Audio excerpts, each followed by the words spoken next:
Hello, hello. Good morning. It's morning, 10 a.m., 10:15 actually. And this is Studio Talks. Studio Talks is Instagram Live that I do every week, or almost every week. I try to do it every week. Um, and I share behind the scenes of my creative business plus one substantive topic. So yesterday we had Studio Talks Live. We talked about productivity, but unfortunately that Studio Live didn't save. It disappeared forever. And I'm recording it again for all of you that hope to watch a replay that couldn't join me live. Um, so here we are. Let's start. I will start as always with the behind the scenes of the last week. So what was going on in the studio last week? I say in the studio, but what I really mean is in my creative business. So what I was up to, and basically I have one main project going on that I work on most of my time, and this project relates to defining and building my personal brand. That's what I was working on most of the time last week, but I was also trying to start the projects that were planned for later phase, because I'm that impatient, and of course new projects are also really really exciting to me. But the problem is that I started too many things and I became a little bit overwhelmed. So I needed to make some changes because that overwhelm was already interfering also my um, you know feeling and well-being, and I started to be a little bit nervous, and I didn't like that feeling. um, so what I had to do is to actually analyze again all the projects I work on, all the projects I want to work on, and to park the ones that are just too much for me. And if you watched my previous studio talks, I talked there about my workflow and how I manage my projects, and I shared with you my Excel spreadsheet, where I had all the projects for this quarter, so until end of March, uh, and some were or are supposed to be started later. However, since they are all on the same page, what was happening is that I subconsciously wanted to start them earlier than it's planned, and that's what happened to me last week. So what I did, that's very simple fix. I moved all the projects that are not my current projects to another tab which is called future projects, and I parked them there. This is a simple thing but really worked very well for my mindset, because it's now kind of there is this frontier between the current projects and the future projects, and they are separated also in my mind because they are on a separate spreadsheet, and I know not to touch the ones from the future projects until I'm done with the ones that are right now. So when I'm done with what I'm working right now, I will go to my future projects, and then I will select the projects that I want to continue. So every time I feel that way, that I'm taking too much, I need to stop and really see where's exactly the problem and where my focus should go right now. And this is part of what we are going to talk about regarding productivity. Um, but I just wanted to show you also the real case from last week, how that worked. Um, so basically that's what's going on in the studio. There was no painting time last week. I want to show you books that I ordered and I started reading. because that's part of so also of my creative business. So I bought 3 books on branding, personal brand, and building the brand. Um,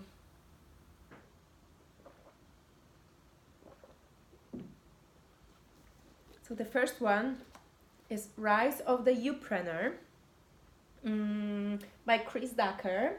Uh, I I read about this book on one of the Polish blogs by Michał Szafrański. He recommended this book as a great position for anyone who wants to build a business based on a personal brand. So, youpreneur is like you and entrepreneur. This is the word that Chris invented.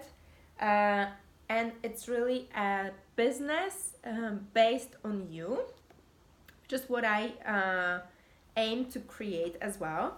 And I find this book, well, I don't know if I find it yet because I just started reading it, but Michał in his blog was saying that like Chris explains in a very simple way how to build a good personal brand or a business based on good personal brand. Another book related to branding is The Hero and the Outlaw, Building Extraordinary Brands Through the Power of Archetypes. Archetypes, this is something that comes from psychology, but is used by brands to create a powerful communication. Communication is part of brand strategy. So this is a good actually continuation of this part. I already know what the archetype of my brand is because I investigated before and I decided what that would be or will be or is actually, because it already is. I just need to probably go a little bit deeper into that. So I will need just one part of this book because it explains all archetypes. There are 12, if I'm not mistaken. But I think it's gonna be a great read just to go deeper into my own archetype. I also bought another book which didn't arrive yet. It takes a bit longer because I think it's shipped from US and it's longer, which is Brand DNA, and I'm really excited to get that book. Lots of book this this week actually. Then I have another one, which is Find Your Artistic Voice by Lisa Congdon. I shared a little bit already on Insta Stories, so if you watch me, you'll probably know. It's a nice read if you want to go a little bit deeper, or if you're even starting. Although if you are starting, there might be too many difficult questions, which actually you should be asking yourself. But you may not have the answers immediately because it really takes long time so that all that ideas and all that definition of yourself clarifies in your mind. At least for me, this is not that immediate and that easy, and there are questions that I ask myself already for years and years, and define them, redefine them, and look and search for my way. Next one, Art Inc. This is the essential guide for building your career as an artist. So as you can see, I'm really focused on, building. I think that's the main goal for me for this year. It's to really build a very clear and coherent business and build myself as an artist. So really going deep. I'm doing this work, as I said, already for years, but I believe this year is just to really put that last dot. I don't know if you say it like this in English, but Okay, I already did, this is also by Lisa Congdon. I already did an online course by her, which is called How to Become a Working Artist.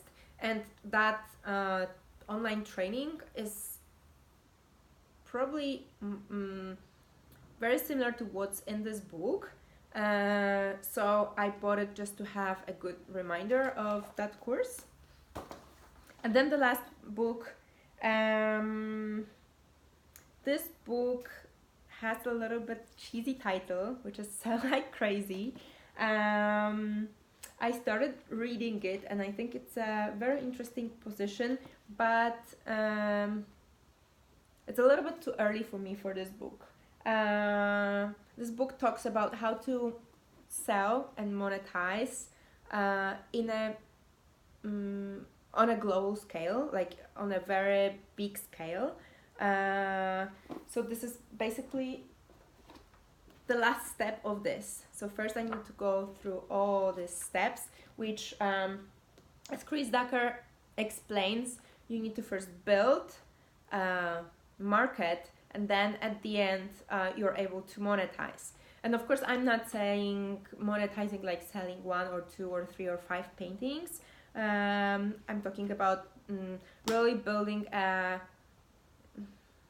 empire, let's say. So that's the book, to build an empire. I'm not there yet, but I think it's an interesting position. So that's what's going on in the business, in my artistic business. That's where I was last week. Let's start about productivity.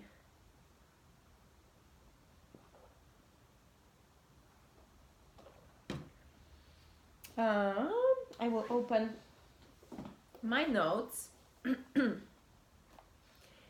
So, productivity. What do I mean by saying productivity? Productive, like what does it actually mean to be productive? There are some formal definitions. Productivity comes from actually production, which is the ratio between output and input in the production. But for the use of this studio talks, I will talk about productivity as getting things done, getting things done in the way that they bring you the results you want.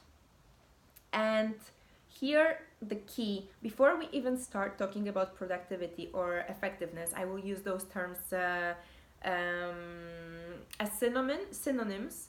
So before we even start talking about it, we need to have a very clear idea or of where we want to go and what's important for us. We have to have a clear vision, clear values, and clear goal. And we need to have clear steps on how to get to that goal. This is everything that should be done before we even start thinking about being productive. If we don't know where we're going, if we don't know what's important for us, if we don't know what are our priorities, what are our goals, and what are the exact steps to get to that goal, we basically cannot be productive at all.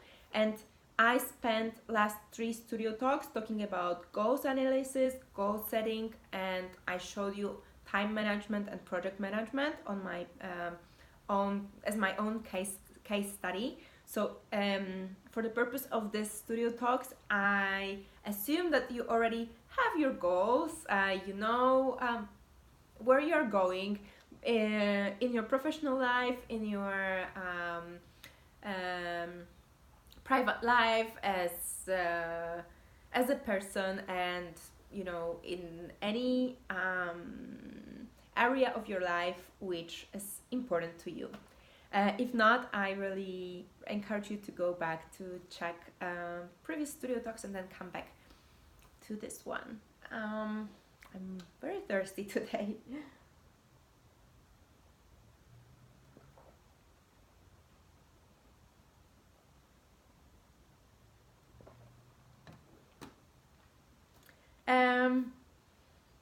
for me, productivity is really about doing less. It's about doing things that are important, doing things that make sense, and it's about working smart and not hard. Um, this is the conclusion um, that I got to after many, many years of hustling and after many, many years of working really, really, really hard. Um, and my main problem with productivity, because yes, I had problem with productivity, I was struggling to be effective, and that's probably why I want to talk about this topic and to show you uh, the evolution and how you can really work smart, because that I went through that path myself and it took me many, many years. I hope that after, like, if you are in my place, like at the beginning, I hope this might help you um, not to lose that much time. So my first problems with productivity actually started when I quit my job and became an entrepreneur, a creative entrepreneur, and decided I want to be a painter. I want to sell my paintings, and then suddenly I had to set my priorities myself, and I was working very hard. I was waking up early. I was working from 8 or 9 till 9, 10, 11, sometimes till 12 in the evening. Really, really hustling, really, really doing many, many different projects, many, many different things. I was studying in the art school. I was writing a blog, putting my website, making exhibitions, creating artwork. I was discovering all that websites like Etsy, like Fine Art America, and all that. And all that takes a lot of time, a lot of effort, and in the end, I was overwhelmed. I was stressed. I didn't have a private life at all. Like I wasn't married yet at that time, but my fiance um, was really upset with me because I didn't have time for our relationship. I was basically just hustling, and after 1 year of that incredible hustle, there were basically no results. Like within that year, I sold one painting. Um,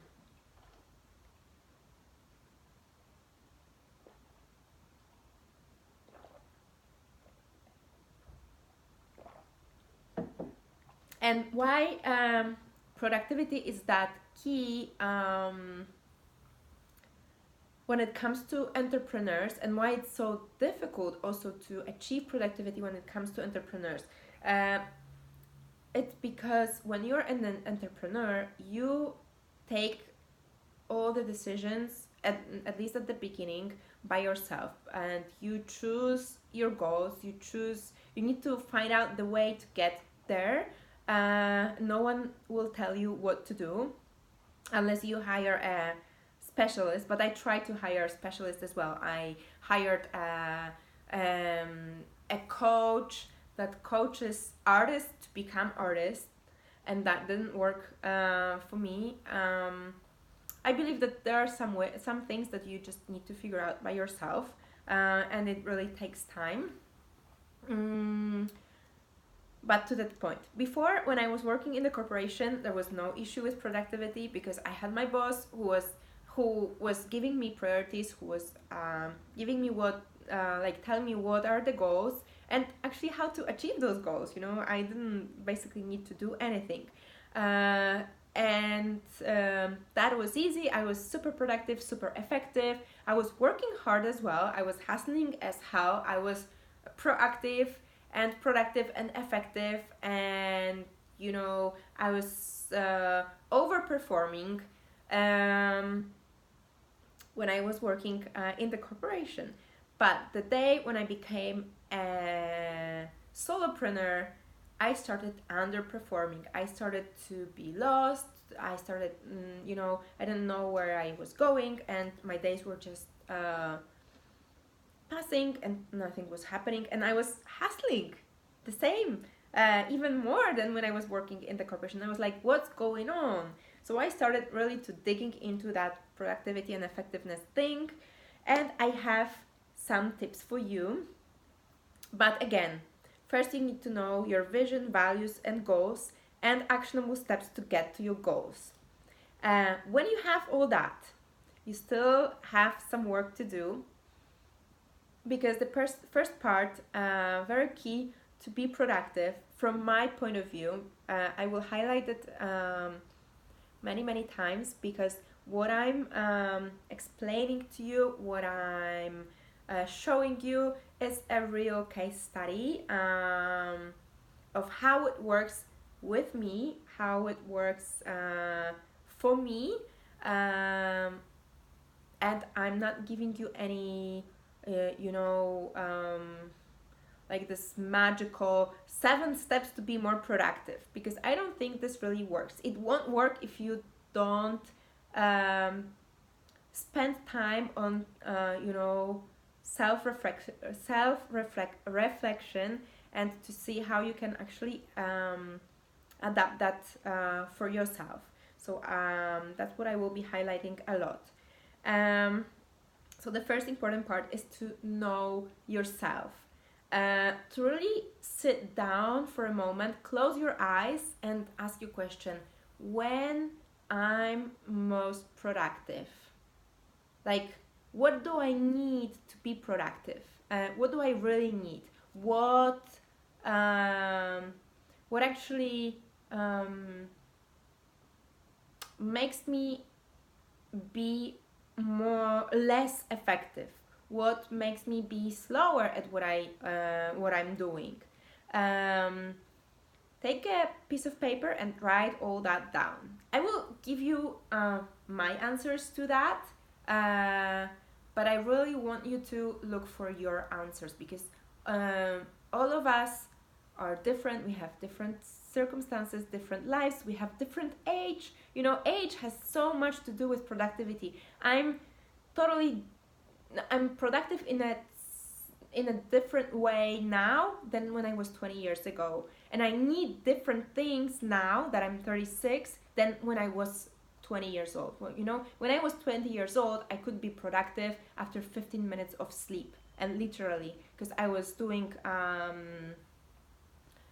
I was studying full time, and I was also working more than full time, because I was working 60 hours a week as a bartender. And sometimes I was finishing my job at 6 a.m. and I was starting my English class. I remember it was an English class at 7 a.m. So I was going back home, taking shower, sleeping 15 minutes in the tram on the way to the university. And I was totally fine, I graduated from my university with pretty good notes, and passing all my exams. Maybe I suspended some, but then I retook them, and that was fine. But I cannot compare it to how that looks like with me right now. Right now, let's talk about it now. So what do I need right now that I'm 36? I'm a mom, I'm a woman, I have a family, I have my husband, and I have a lot of challenges and many things that I need to think about. So first and most important thing for me is I need rest and I need sleep. I know that right now I need at least 6 hours of sleep. And when I say 6 hours of sleep, I really know that it's 6 hours with 3 interruptions, because I have a 1-year-old daughter, and I know that if she wakes up 3 times, and I have that 6 hours with these 3 interruptions, I'm gonna be good. I'm gonna be like new, and that will be good for me. I can be productive. But if I have 4 interruptions, or even though I have a little bit more of sleep, I won't be that productive. And it's key because if I don't have enough rest or enough sleep, I am aware of that, and I am aware that that day I will not be able to be as productive as I wish. And then I don't, you know, make a big deal of that. I just accept it. I'm like, okay, today is the day that I will be less effective, and that's it. I will be slower at what I'm doing, and maybe I will need to put off some tasks for the next day, and that's totally fine. You know, that's also part of being productive. Part of being productive is to know when you can put 100% into these things and when you need to really slow down, when you need to maybe give up on some things, and be very, very intentional about that. So know yourself, know your limits, and act upon them. Don't push yourself when it's not necessary, because pushing towards that makes you be even less effective and even and more overwhelmed, you know. So that's very important. Another thing is knowing your context, knowing exactly how much time do you have to do things, and mm, and not plan too much. Because again, if you plan too much, you will become overwhelmed, and it is proven that too many things to do make us ineffective. So to be effective, you really need to have a good planning. And you know, in my case, for example, my context right now is a bit different than it was a couple of months ago, because right now Vega, my daughter, is already 1 year old. She's in the nursery from 9 to 3, and I know I have 4 hours that I can have 4 hours of uninterrupted time for work. Before it was 2 hours or 1 hour and a half, and you know, ironically, now that I have 4 hours, it's easier to be ineffective because I have more time and more opportunities for distractions and temptations, but we will talk about that later. Another thing is to know your talents and know your strengths and know your weaknesses as well. In my case, for example, knowing my talents was a game changer in terms of productivity. I did a Gallup test, which is a Clifton Strengths Finder, it's called like this, last year. And you know, after analyzing what's my strength, I also understood how this actually, you know, sometimes, wait a second, I need a little bit more of water, just a second. I'm really thirsty.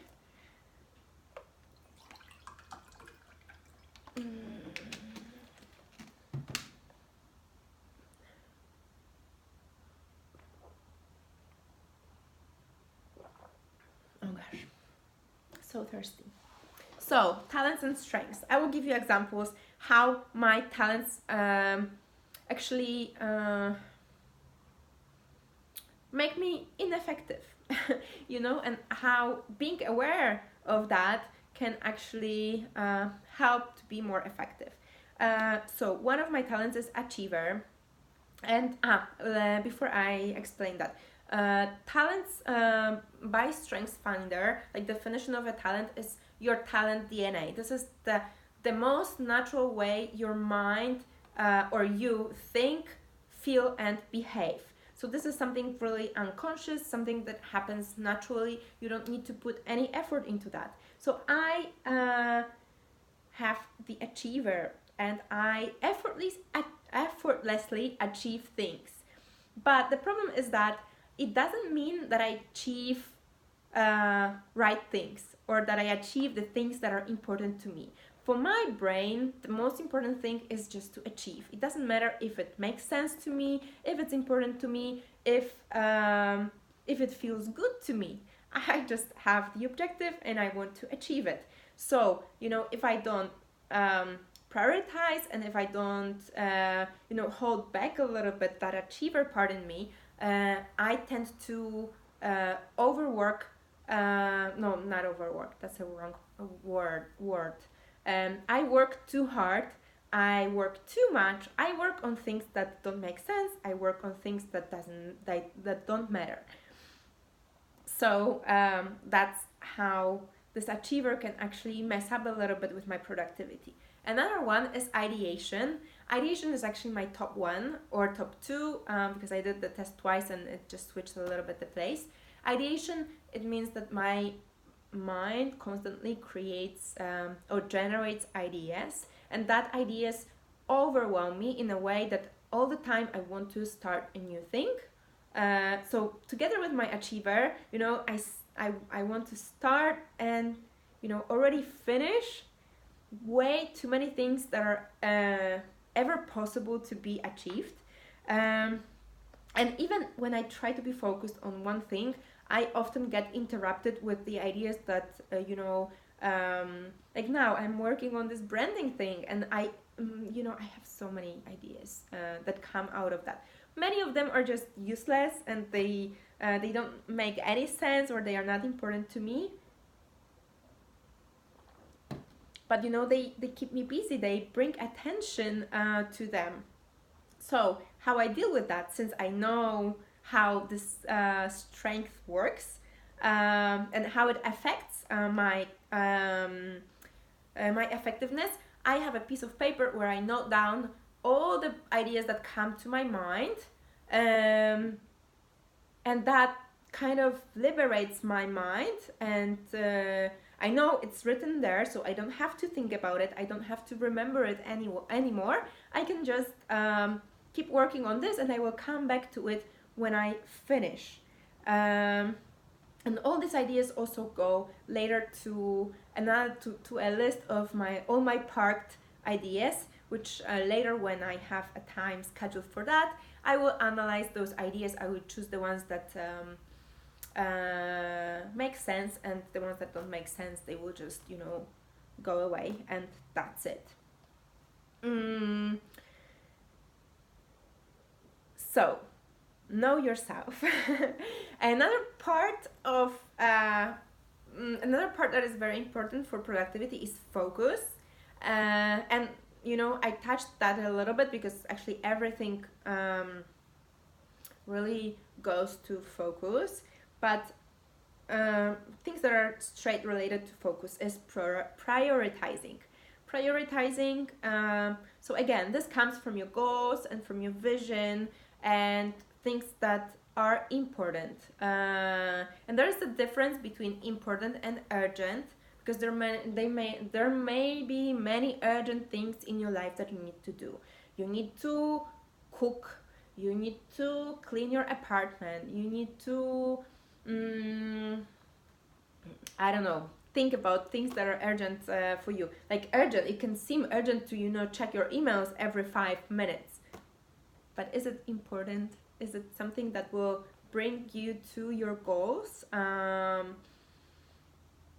Well, probably not. So I will give you an example. In my case, important versus urgent. Important always comes from my, first from my vision and values, and then the goal and what I want to do to meet my goals. So at 3 p.m. I go to pick up my daughter from the nursery. We come home, and usually my apartment is a mess because in the morning we rush, and with a little girl, it's basically a mess. I don't clean the apartment when I come back after taking her to the nursery, because then I have a focus to work, and I don't want to be distracted and waste my time, because otherwise then out of 4 hours of work I would work maybe 2, because 2 I would be cleaning. So we come back with my daughter at 3, and can choose, like either start, collecting things, putting them in the right place, doing the dishes and so on and so on, or be with my daughter, play with her and pay attention to her. For me, the choice is clear, uh, and this comes directly from my vision, because I envision myself as a mother that has a quality time with her kid. And for me, the quality time, like the most important quality time, there are three most important quality time periods. It's in the morning before we go to the nursery, because I want her to feel safe and good and with lot of love. After we come back from the nursery, because she's been there for 6 hours, and um, mm, and it's important, I know it's important to her, and it's important to me to give her my full attention, and in the evening before she goes to sleep, where we also play and we cuddle and stuff like this, and we laugh.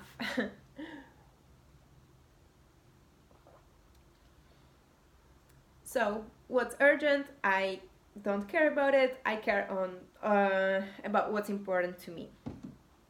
Multitasking is something that I used to think is really important, and nowadays people who are multitasking, they are great and so on. But I realized that multitasking is really bullshit, and that my mind is just not able to focus on more than one thing. um, well we are just not able to divide our attention to two things, and place enough attention so that this thing is done well. There are of course some exceptions. If you can, for example, drive a car and call your mom, providing that you go the way and the way you've done already million times, and you go a little bit like on an autopilot, then of course you can call your mom. Like when I go to my studio, sometimes I don't even remember how I got there. It's so automatic. But if I go somewhere where I have no clue how to get there, and I need to pay attention to the GPS, to the signs on the road, to the turns and so on, I couldn't possibly call my mom. How could I talk to her and listen to her effectively, pay attention to what she's saying to me, and then paying attention to the GPS and to all that's going on the road. That's not possible. So the same with multitasking. If you do something, pay your full attention. 100% of attention goes to that thing. And here comes another part or another point, which is distractions. Try to eliminate everything that distracts you from the focus on that task that you want to perform. And ask yourself a question, like, what's the most distracting for me? What's the biggest distractor? What are all the distractors? Like, list all the distractors that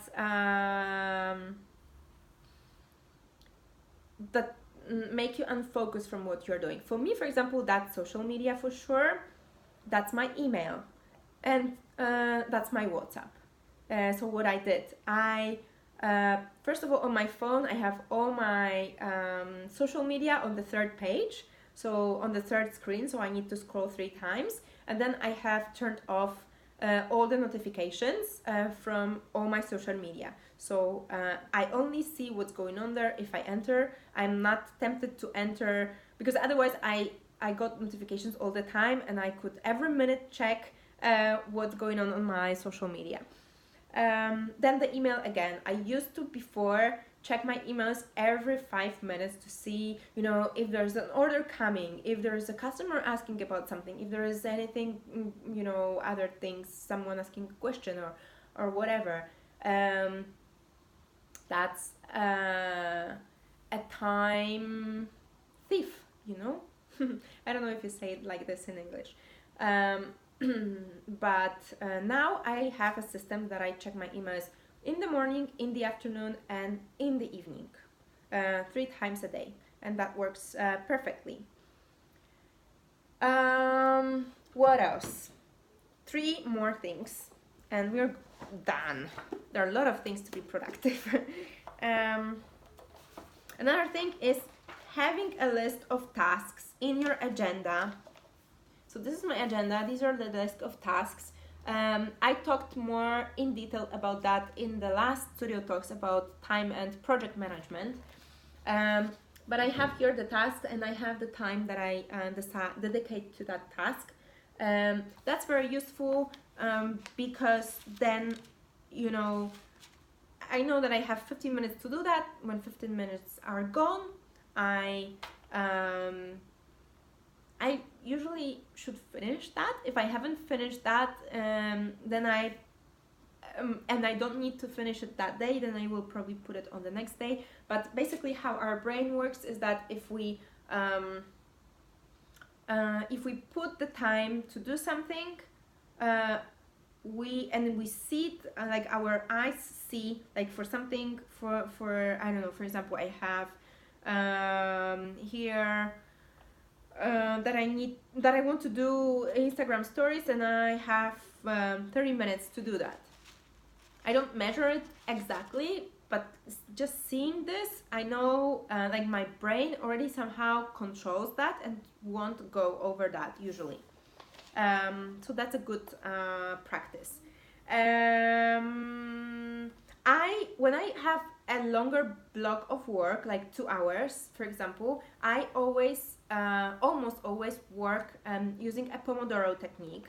Pomodoro technique is a technique that has variations, but the way I use it, I work 25 minutes and then I have 6 minutes of break, 25 minutes and 6 minutes of break. I almost never work 2 hours in a row. Breaks are really, really important for your effectiveness, and if I work 2 hours in a row, I probably last half an hour. I am probably last half an hour not that productive, but when I use these blocks and this technique, I can be fully focused within this 30 minutes time frames. It's also important even if you have longer blocks, like 4 hours or something, and you need to really focus on something. It's good when you are writing a book or doing some, something that you do the same thing for many hours, because then you make sure that you make that breaks and your mind can rest. I use for that an application which is called Keep Focus, but there are many other applications that you can use.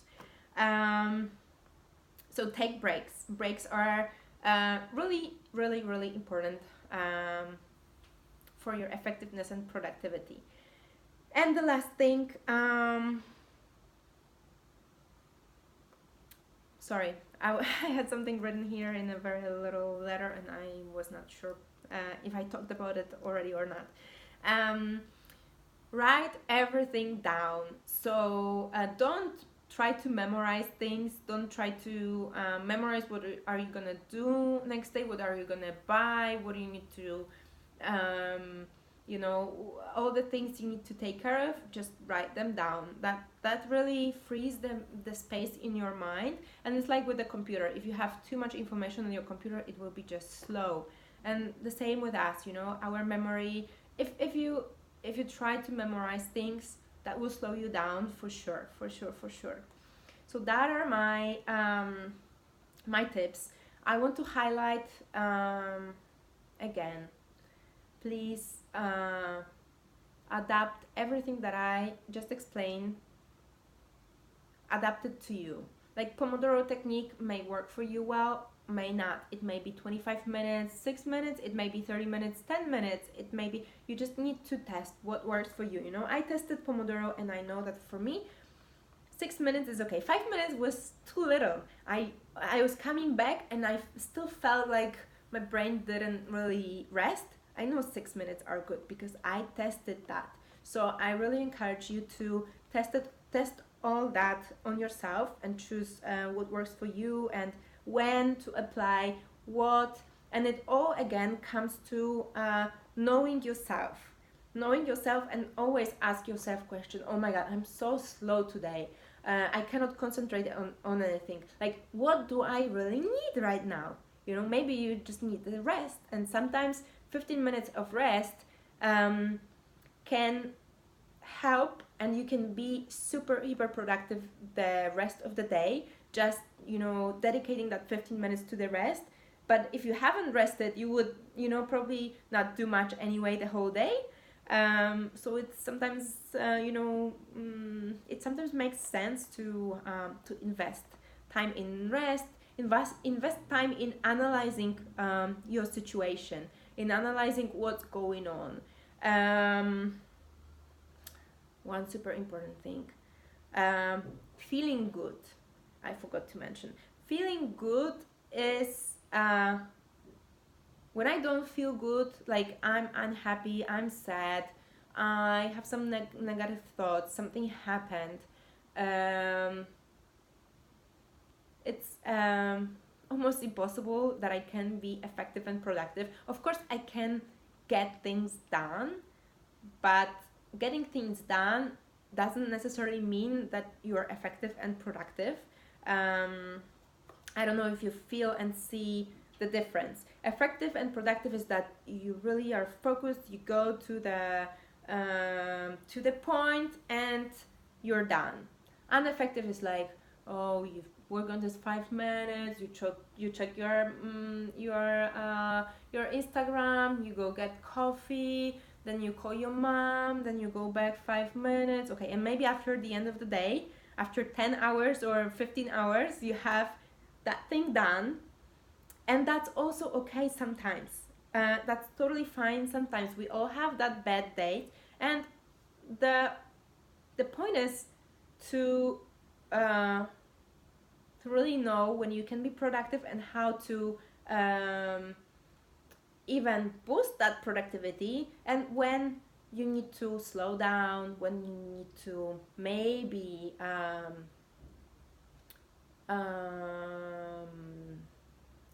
what's the word, to give up on some things. So being productive is also means giving up, you know. Today I give up, today I have a shitty day, I feel bad, this happened and I cannot concentrate, I'm just going shopping. And that's what I did, for example, yesterday I spent 1 hour talking to you about productivity, and then it just disappeared, you know. And I was really, really sad and upset, and that was a very strong feeling within me, and I just didn't feel like working at all. I went shopping, I shopped for the clothes for Vega, which I had to do anyway, but I said, okay, I'm gonna do something that will give me a little bit of joy, and something that will be totally different from what I'm doing in my business. And that helped. I went shopping, I went by my car, I listened to very loud house music on the way, I was dancing in the car, and when I came back home, I was already fine and chilled, and I could be there for my daughter when I picked her up from the nursery. If I didn't give up on my tasks, I would probably be overwhelmed and, you know, upset. And I don't want to feel that way. I always try to